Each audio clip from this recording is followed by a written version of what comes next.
বাজার করতে বেরিয়েছিলাম, হাঁটলাম, হঠাৎ দৌড় দিলাম। বদরপুর বাজার যাবো বলে আসলাম, গাড়ি থামালাম, বললাম বদরপুর যাবে, বললো টাকা লাগবে। আমি ওকে টাটা দিয়ে আবার ঘুরে চলে আসলাম।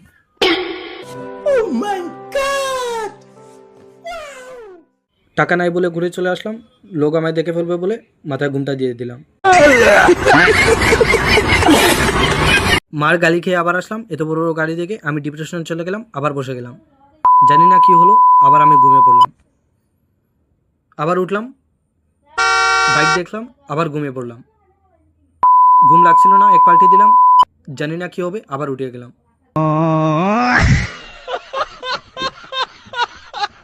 পড়ার ইচ্ছা হলো, শ্মশানকালী বাড়িতে আসলাম, বাজার করতে পারিনি বলে আবার ঘুমিয়ে পড়লাম। আবার উঠলাম, উঠে দেখি আমার আয়ু বেড়ে গেল, আমি আবার উঠে বাজারে চলে গেলাম। হাঁটলাম, জানি না কি হলো, আমার হুশ বুদ্ধি চলে গেল।